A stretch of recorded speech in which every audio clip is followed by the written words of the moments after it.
여러분 안녕하십니까. 오늘이 일요일이죠.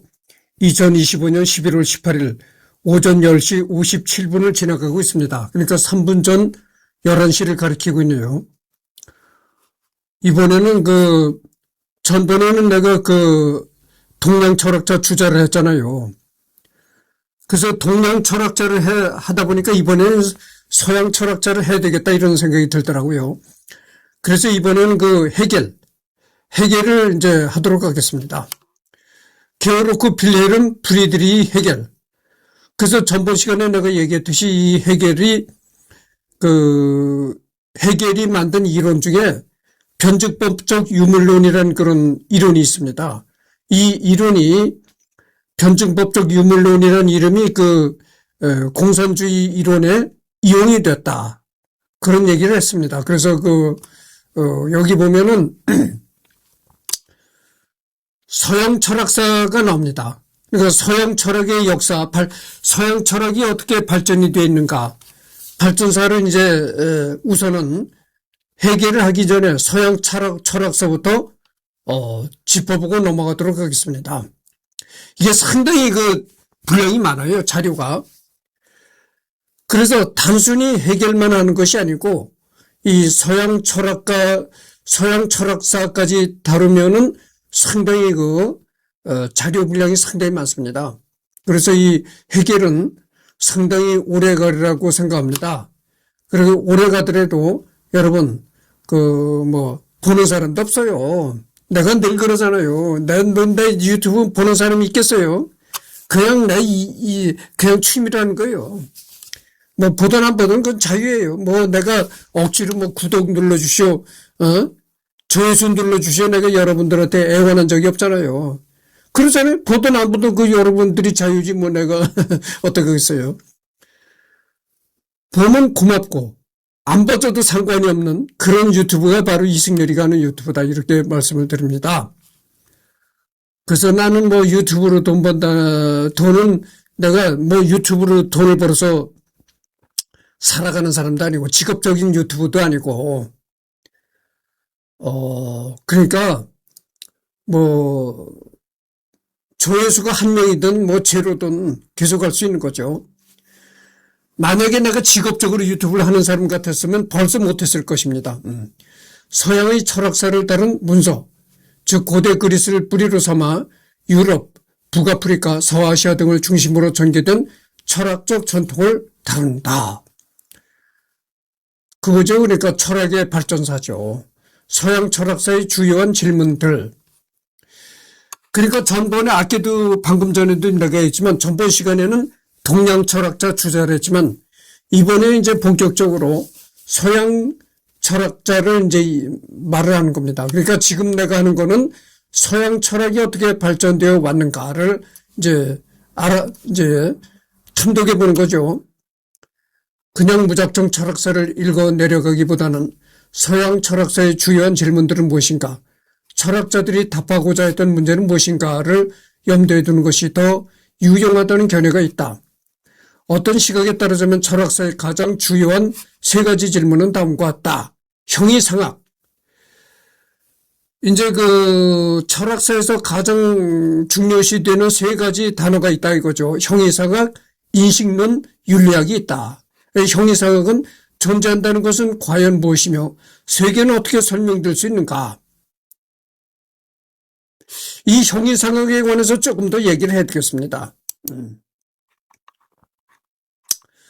형이상학도 들어가 보면 이제 또 여러 가지 얘기가 많이 나오는데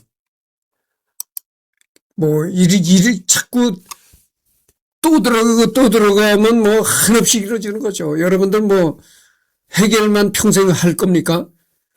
다뤄야 할 사람들이 많잖아요. 그러니까 더 이상 깊게 들어가지 않을 거고, 형이상학이라는 건 어떤 거냐 대강 내가 말을 하겠습니다.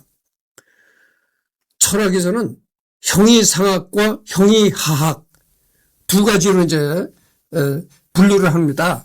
그래서 형이상학이라는 거는 형체가 없는 거, 형체가 없는 세계입니다. 그러니까 인간이 눈으로 볼 수 없는 세계, 즉 쉽게 말한다면 그렇다는 얘기죠. 인간이 눈으로 볼 수 없는 세계가 형이상학. 눈으로 볼 수 있는 세계가 형이하학입니다. 그러니까 컴퓨터로 말을 하자면 형이상학이라는 거는 소프트웨어의 세계고 형이하학은 하드웨어의 세계다 이런 얘기죠. 그러니까 형이상학은 정신적인 세계요. 형이하학은 물질적인 세계다 이런 얘기죠. 그러니까 형이상학 존재한다는 것은 과연 무엇이며 세계는 어떻게 설명될 수 있는가? 인식론 안다는 것은 무엇이며 나는 어떻게 세계에 대한 지식을 얻을 수 있는가? 윤리학 올바른 행동은 무엇이며 우리는 어떻게 해야 더 좋은 삶을 살 수 있는가? 그리고 보다 구체적인 질문들로는 다음과 같은 예시가 있다. 논리학 올바른 추론이란 무엇인가? 미학 아름다운 것은 무엇인가? 정치 철학 더 나은 정치 체제는 무엇인가? 언어 철학 말의 의미는 무엇인가? 과학 철학 과학은 무엇이며 그것은 어떤 방법론을 추구해야 하는가? 심리 철학 마음이란 무엇이며 신체와 마음의 관계는 어떻게 설명될 수 있는가 등등.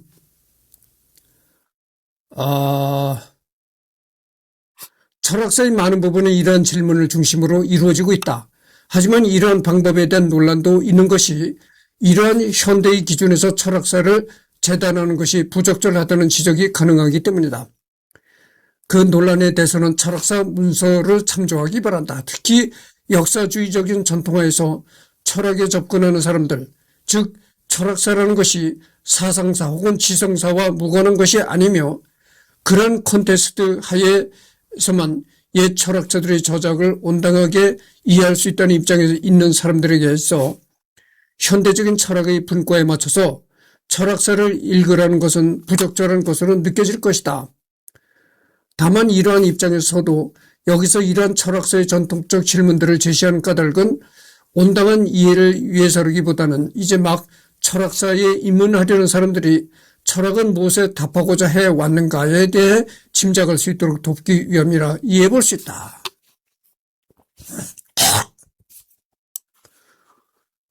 철학은 과연 무엇에 답하고자 하는 것인가? 이 근본적인 질문을 던지는 것입니다.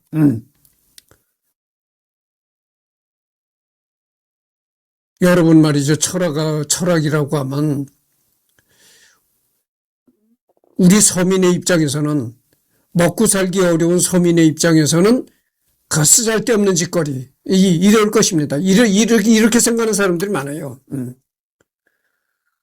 그러나 철학도 세상에서 필요한 거니까 철학이란 그 분야가 생긴 겁니다. 도대체 철학이 이 세상에 하는 짓거리가 뭐냐?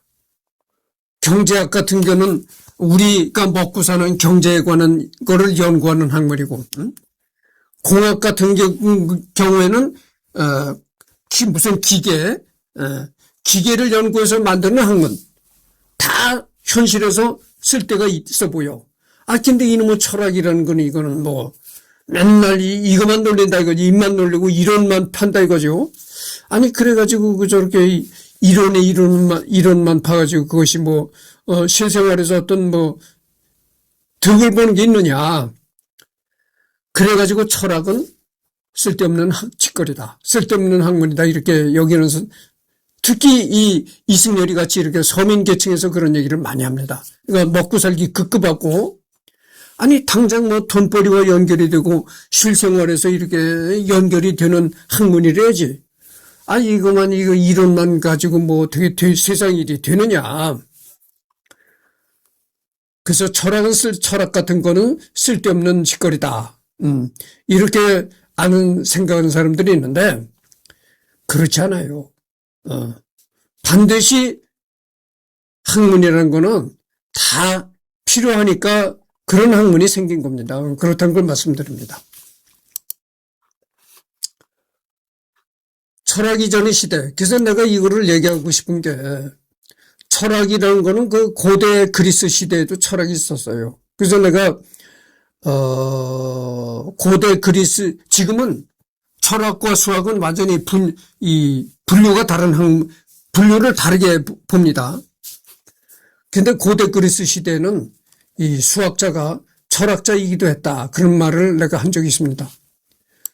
현대의 많은 철학자들은 탈레스가 서양 최초의 철학자라고 생각한다. 이 탈레스도 그리스 사람이죠. 고대 그리스 사람입니다. 이 탈레스도 내가 언젠가 내가 하는 유튜브에서 다룰 것이라고 여러분들한테 이제 약속드립니다. 하지만 오늘날 철학사를 저술할 때 탈레스부터 저술한 책은 드물다. 왜냐하면 탈레스의 철학에 대한 자료가 거의 전무하며 또한 고대 철학이 탄생한 바탕을 먼저 다룰 필요가 있다고 인정하기 때문이다. 그래서 현대의 많은 철학사는 일리아스와 오디세이아의 저자로 알려진 호메로스에서 시작된다. 호메로스가 철학과 관계되는 이유는 간단하다. 이 호메로스도 내가 언젠가는 이제 할 것입니다. 참 해야 될 사람이 많아요. 이 플라톤 학파. 참 플라톤도 내가 언젠가 해야 되겠죠. 아리스토텔레스는 내가 했는지 하여튼 검토를 해보고 앞으로 해야 되겠죠. 플라톤 학파, 아리스토텔레스 학파, 소피스트들의 저술 중 어느 저작을 보아도 호메로스에 대한 언급은 빼놓을 수 없다.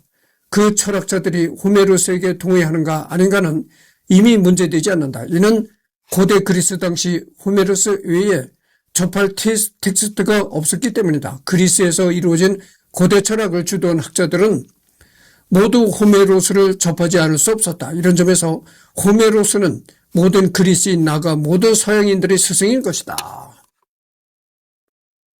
여기도 나오잖아요. 그리스에서 이 고대 철학이 이루어졌다. 그 철학이라는 발상지가 어딥니까? 그것도 고대 그리스다 이거죠. 그러니까 내가 언젠가도 얘기했죠. 이 고대 그리스라는 곳은 말이야, 천재들의 집합체였다. 이런 얘기를 한 적이 있습니다. 그래서 이 철학이라든가 사상, 서양의 사상, 수학 이런 것이 고대 그리스에서 다 탄생된 거다. 이런 말씀을 드립니다. 다음으로 거론되는 것은 헤시오도스인데 그는 카오스, 가이아, 에로스 등으로부터 시작되는 그리스 신화를 통해 당대인의 세계의 인식 방법을 후대에 전했다. 더불어 철학사에서는 종종 오르페우스 교단과 디오니소스 교단이 영향을 미쳤다고 언급된다. 때때로 아주 집요한 사람들은 호메로스를 넘어서 메소포타미아, 고대 이집트 신화까지 거슬러 올라가야 한다고 주장하기도 한다. 그러나 일반적인 경우 신화에 대해 이렇게까지 깊이 알아야 할 필요는 없다. 더 중요한 것은 철학 이전의 시대에 대해 이해하는 것이다.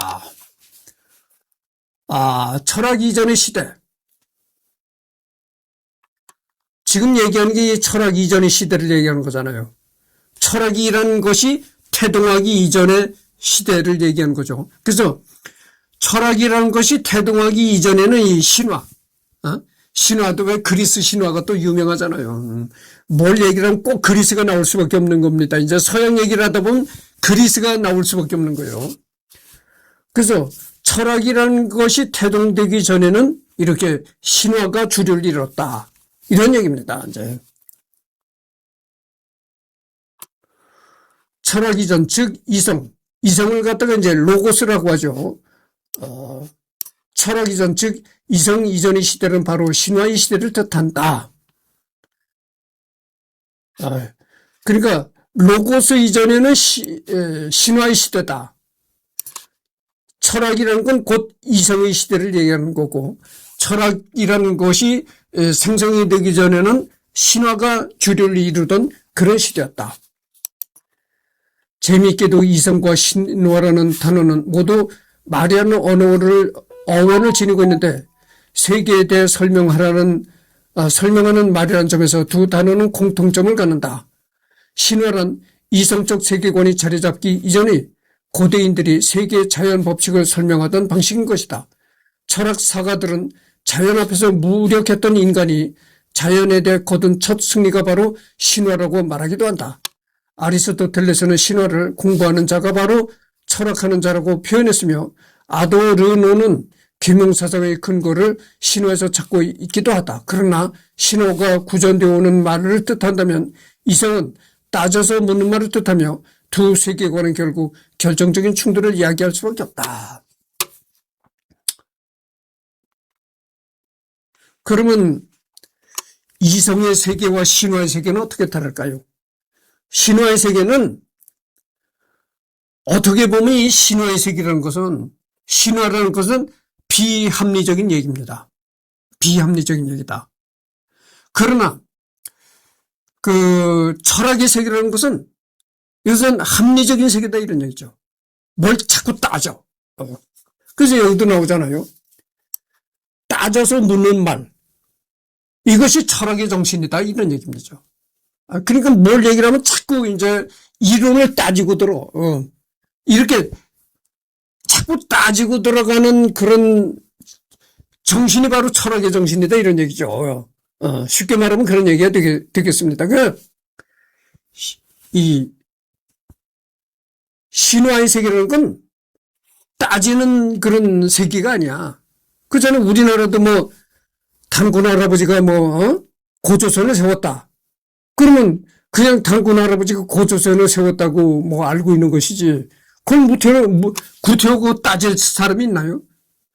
단군이라는 거 하나의 신화적인 그건데, 신화적인 걸 가지고 따지고 들 수가 있나요?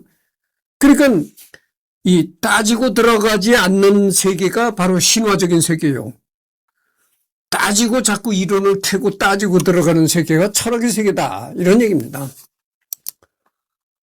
그래서 이제 철학 이전에 따지고 들어가는 시대 이전에 있었던 시대가 이제 신화의 세계고, 신화의 세계가 이제 가고 보다 더 인간이 로고스가 발달했다. 이성이 발달했다 이거죠. 그러니까 자꾸 사람이 이제 깨우치고 진화하고 이러다 보니까 원시 시대는 그냥 신화적인 시대였어. 따지고 들어가면 그런 게 없었어. 근데 인간의 지능이 자꾸 이렇게 높아지고 그러다 보니까 따지고 들어가는 철학의 시대가 열리게 되는 겁니다. 그래서 이제 고대 철학이 그래서 이제 열리게 된다는 거죠. 여기 나오는데 고대 철학. 이제서부터 이제 본격적인 철학의 시대로 접어드는 겁니다. 흔히 고대 그리스 철학의 발생은 미토스에서 로고스로의 이행, 즉 더 이상 신화가 아니라 이성에 기대어 세계를 설명하고자 한 시도의 탄생이라고 여겨진다. 무작정 믿는 신화의 세계가 아니고 따지고 들어가는 이성의 세계가 열린다. 이런 얘기죠. 예를 들어 왜 파도가 치는 걸까라는 질문을 받았을 때 내가 델피 무녀한테 들었는데 포세이돈 님이 화가 나셨다가 아니라 나름의 합리적이며 보편적인 근거를 제시하여 설명하고자 했던 것이다. 이 시점에서 자연적인 것과 인간이 만든 것 사이에 구분이 생겨났으며 고대 그리스인들은 자연의 질서와 인간의 규범을 분리해서 생각하기 시작했다.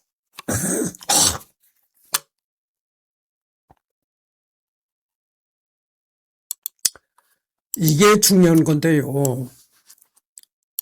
고대 그리스인들이 자연의 질서와 인간의 규범을 분리해서 생각하기 시작했다. 이게 이제 본격적인 철학의 정신이 열리는 겁니다. 이런 사유를 처음으로 한 것으로 알려진 이들은 에게해 그리스 식민지 폴리스인 밀레투스에 살던 밀레투스 학파의 철학자들이다. 에게해라는 건 뭡니까? 에게해라는 건 그리스 연안의 바다잖아요.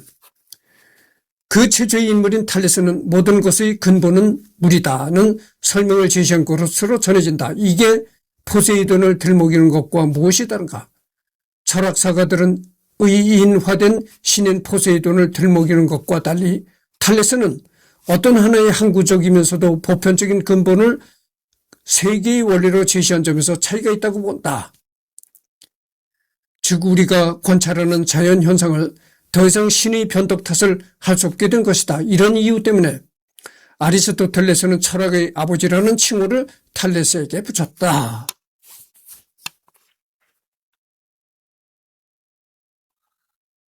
아,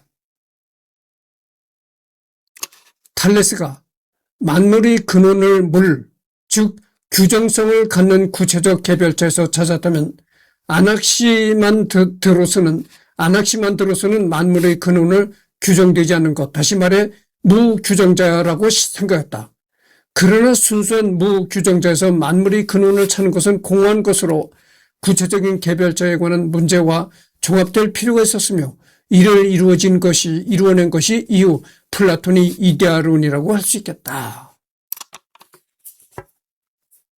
성경에서는 태초에 말씀이 계셨느니라 뭐 이런 얘기가 나오는 걸로 내가 알고 있어요. 말씀. 태초에 말씀이 계셨다. 이거를 태초로 보고 있다 이거죠. 말씀이 열리는 세계. 그것이 태초의 시대다. 뭐 성경은 이런 식으로 얘기를 하고 있는데, 여기서는 말이죠. 물이 세계가 열리는 시대다. 뭐 이렇게 얘기를 했던 거죠. 탈레스가. 그런데, 아낙시만드로스라는 사람은, 무규정자. 그러니까, 무규정자라는 건 그거죠. 어떤 물이든 어떤 특정하게 이렇게 규정되지 않은, 응? 그런 것이 이제, 그런 것으로부터, 우리의 의식이 열렸다 이런 얘기인데, 이게 굉장히 추상적인 얘기입니다. 그 성경에서 태초에 말씀이 계셨느니라, 이것도 추상적인 얘기지만, 그렇잖아요. 태초에 어떻게 됐느냐. 이 태초를 논하게 됐다 보면은 추상적으로 기울어질 수밖에 없다고죠. 그렇잖아요. 맨 처음 세계가 어떻게였는지 어떻게 되겠어요? 어떻게 알겠습니까? 어떻게 인간이 따지고 묻는 철학의 세계가 열리게 됐는지, 에? 그 태초를 누가 알겠어요? 그러니까 이게 추상적인 걸로 흘러갈 수밖에 없다 이런 얘기인데, 하여튼 다음으로 진행해 보도록 하겠습니다. 엘레아의 파르메디네스와 에페소스의 헤라클레이토스가 만물의 근본에 대해 각각 제시했다고 알려진 답은 서로 극명하게 대조되지만 헤라클레이토스도 내가 언젠가는 할 것입니다. 둘 모두 이후 서양 철학의 역사에 막대한 영향을 미쳤다.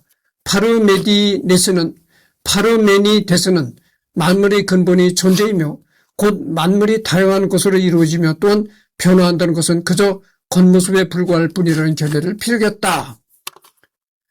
이와 상반되게 같은 강에 두 번 들어갈 수는 없다는 말로 유명한 헤라클레이토스는 만물은 근본적으로 끊임없이 변화한다고 주장하였다. 두 입장 모두 언뜻 보기엔 매우 기이해 보이지만 많은 철학사가는 이 두 상반된 사유가 이후 서양 철학 전체를 가로지르는 큰 두 흐름이 된다고 본다.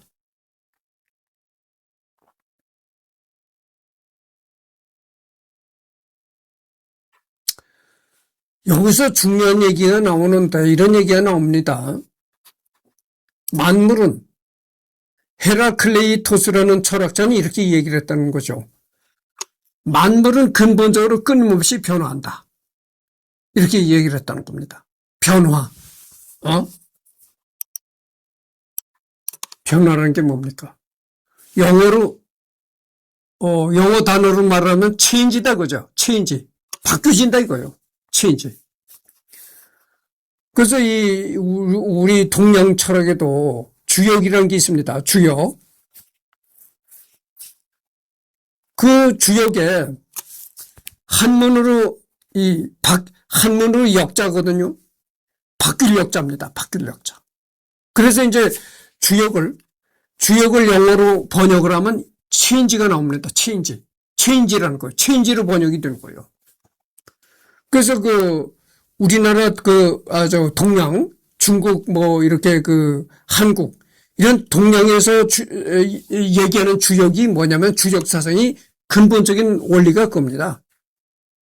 이 세상은 끊임없이 변화한다는 거죠. 변화하지 않는 건 없다는 얘기입니다.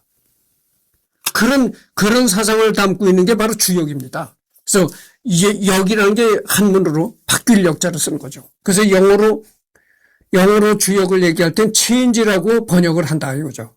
그걸 보세요. 동양의 주역 사상과 일맥상통하잖아요. 동양의 주역 사상과 일맥상통하는 얘기를 헤라클레이토스가 말했다 이런 얘기죠. 모든 만물은 끊임없이 변화한다. 바로 그게 동양의 주역 사상과도 같은 얘기가 되는 거예요. 두 입장 모두 언뜻 보기엔 매우 기이해 보이지만 많은 철학사가는 이 두 상반된 사유가 이후 서양 철학 전체를 가로지르는 큰 두 흐름이 된다고 본다.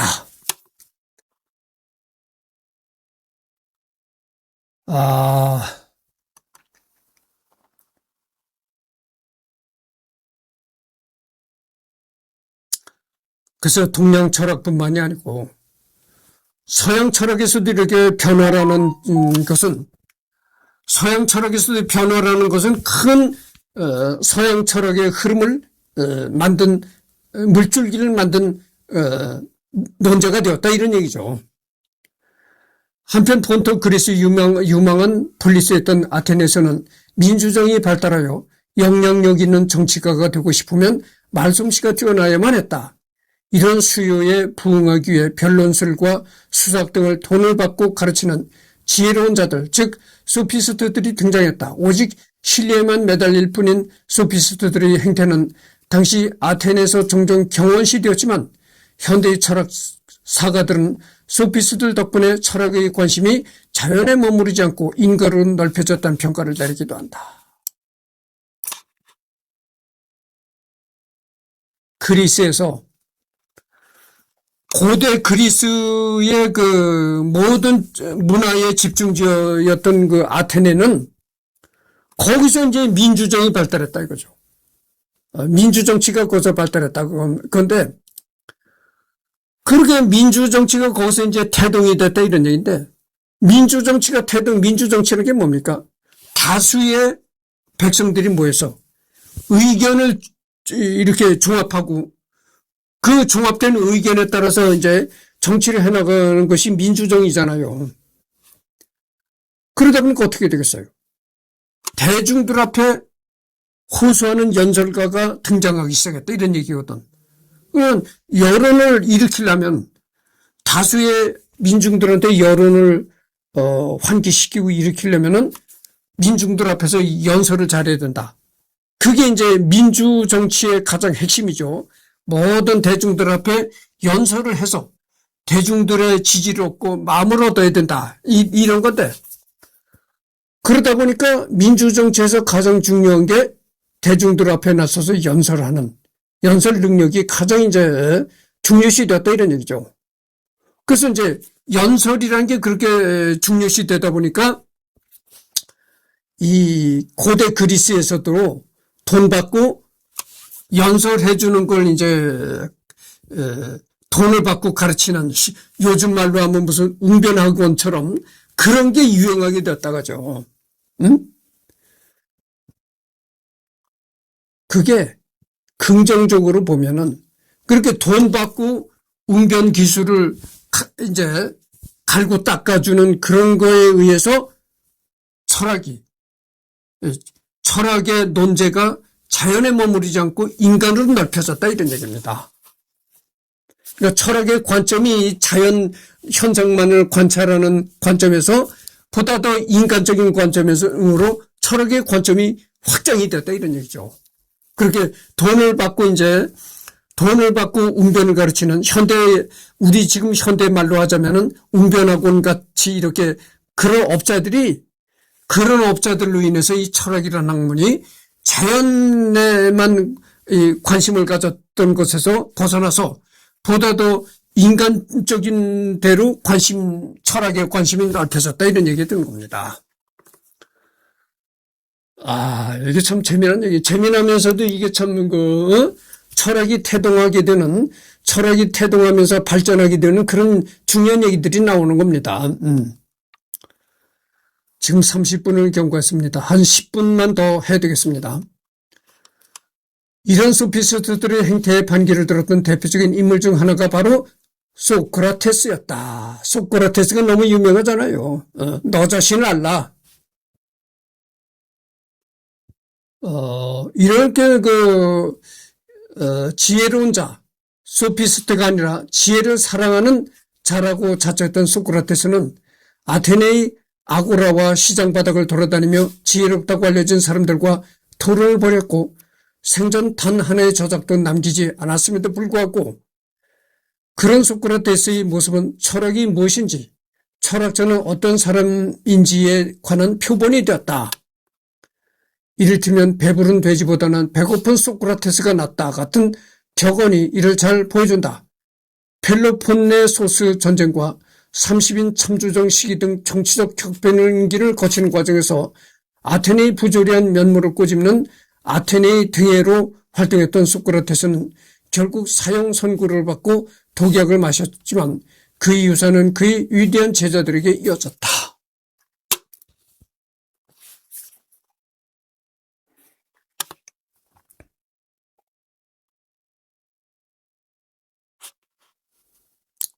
여기서 이제 이런 얘기가 나옵니다.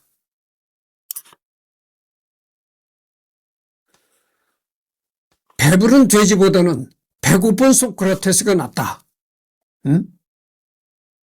아무 생각 없이 물질일만 풍부해서 배만 채우는 그런 것보다는 비록 물질이 부족해서 배는 고프지만 의식이 깨어있는 그것이 인간이다 이런 얘기죠. 그러니까 물질이 풍부해서 배만 채우지 말고 의식적으로 깨어 있어야 된다. 그 의식적으로 깨어 있는 게 뭐냐? 그것이 바로 철학 세계다 그거죠. 의식이 깨이는 세계가 철학의 세계다 이런.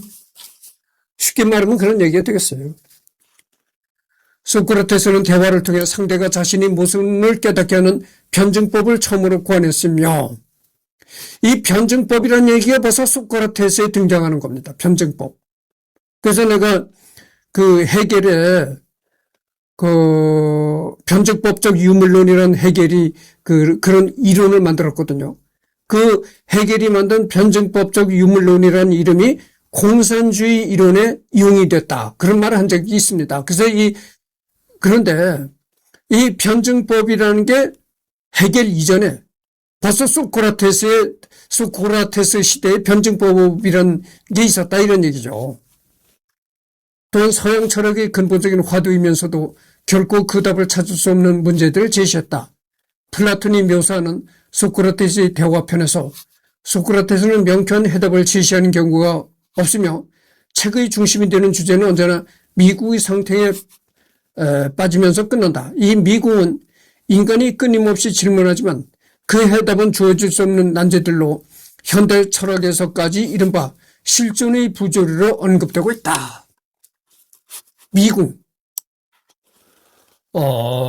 미궁과 실존의 부조리. 그러니까 여러분들은 어떤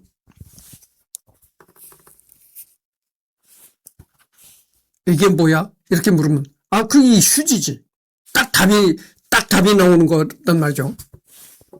이게 뭐야? 펜이지. 딱 답이 나오는데 추상적인 세계감은 이게 뭐야? 딱 펜이란 답이 안 나온다는 거죠.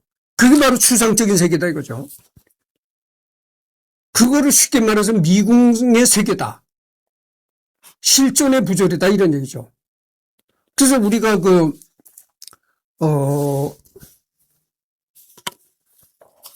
추상적인 세계로 들어가게 되면은 이건 뭐야? 펜이다. 이렇게 딱 답이 안 나오는 세계가 바로 추상의 세계다 이런 얘기죠. 그런 추상의 세계가 미궁 또는 실존의 부조리 뭐 이런 것으로 얘기를 할 수 있다 이런 얘기입니다.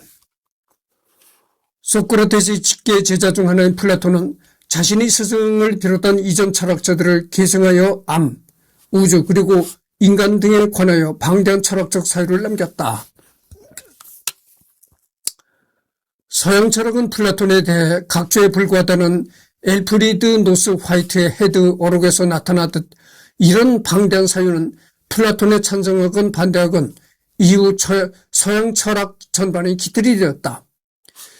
귀족 집안 출신으로 젊은 시절엔 정치에 투신하기도 했던 플라톤은 교육기관 아카데미아를 설립하면서부터 많은 대화편을 통해 자신이 철학을 풀어냈으며 스승 소크라테스가 종종 등장하기도 하는 그런 플라톤의 대화편은 철학뿐 아니라 문학적으로도 뛰어나다는 평가를 받는다고 한다. 대표적으로 이른바 이데아로는 플라톤의 중기 철학에 등장하는 핵심적인 개념 중 하나였다. 이데아로는 참된 존재가 무엇인가에 대한 이론으로 플라톤은 극단적인 실제론자로서 사물의 속성까지도 실제한다고 생각했다. 이를테면 개의 이데아나와 개의 이데아나, 고양이의 이데아뿐만 아니라 필연성의 이데아나, 무거움의 이데아 또한 실제한다고 보았던 것이다. 즉 형이상학의 질문 중 하나인 사물과 속성의 관계는 무엇인가 하는 질문에 대해서 플라톤은 사물이 특정한 이데아에 관여하는 것이 사물의 속성이라고 답한 셈이다.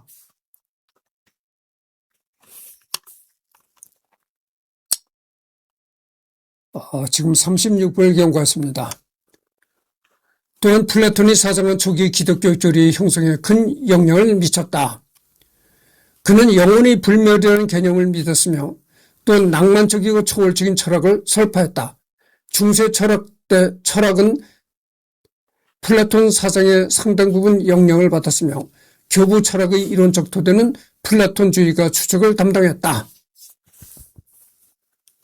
이 플라톤의 그 사상이 초기 기독교에도 많은 이제 영향을 줬다 이런 얘기죠. 플라톤의 수제자 중 하나였던 아리스토텔레스는 플라톤 사후 아카데미아에서 나와 플라톤과는 사뭇 다른 방향의 철학적 탐구를 개진해 나갔다. 예컨대 실제 자연에 대한 탐구를 보다 중시했던 아리스토텔레스는 물리학, 천문학, 생물학, 문학 등 그야말로 다양한 학문 분야의 기틀을 마련했다. 그리고 현대 철학에 대한 관점에서 볼 때 아리스토텔레스는 형이상학과 윤리학에서 현대까지 계승되어있는 중요한 관점들을 제시하였다. 논리학을 실질적으로 창시한 것 또한 빼놓을 수 없는 업적이다. 아리스토텔레스의 학풍은 그가 아테네에서 설립한 교육기관 류케이온에서 이어지게 된다. 이걸 보면은 말이죠. 학파의 계보를 알 수가 있는 거죠. 학파의 계보를 알 수 있다는 게 뭐냐면은 이 플라톤은 소크라테스의 제자였다 이거죠. 플라톤이 소크라테스의 제자고 이 아리스토텔레스는 또 플라톤의 제자다 이런 얘기죠. 그러니까 소크라테스 그 다음 제자가 플라톤 그 다음 제자가 아리스토텔레스죠. 그런 겁니다.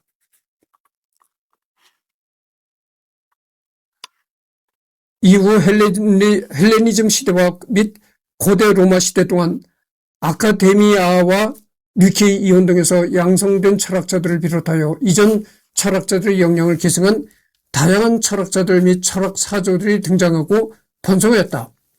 헬레니즘 시대 철학의 특징은 그 이전보다 더욱 개인적인 윤리의 형태로 발전했다는 것이며 폴리스의 붕괴와 제국의 성립이라는 역사적 배경이 이에 영향을 끼쳤다. 그래서 이제 그 헬레니즘 시대와 고대 로마 시대에 들어서는 이 철학이 다양한 형태로 발전이 됐다 이런 얘기죠. 철학에서도 다른 이 철학에서도 여러 사조들이 여러 분야의 생각들이 등장하고 이랬다는 겁니다. 그러니까 이때 그 헬레니즘과 고대 로마 시대에 접어들어서 철학이 굉장히 그 발전되는 그런 모습을 보였다 이런 얘기가 되겠습니다. 헬레니즘 곧 헬레니스모스는 직역하면 그리스화로 고전기 그리스 이후 근동에 그리스 문화를 이 시간 시기 또는 그러한 시대 문화를 가리킨다. 시대 구분의 의미로 헬레니즘이라는 말을 처음 사용한 것은 1863년 독일이 드로이젠이 그에 져서 헬레니즘사를 펴내면서이다. 앞서 설명했듯이 헬레니즘이라는 단어는 본래는 문화적 그리스화를 일컫는 말이며 오늘날에도 문맥에 따라서는 이런 의미로 사용된다. 가령 흔히 인용되는 서양 문명은 헬레니즘과 헤브라이즘이 융합이다라는 말에서 헬레니즘은 그리스화를 일컫는다. 그래서 여기 나온 그 헬레니즘이라는 게 결국 뭐냐면 그리스화라는 의미다 그거죠. 그래서 여기까지 하고 다음 시간에는 이제 여기서부터 하도록 하겠습니다.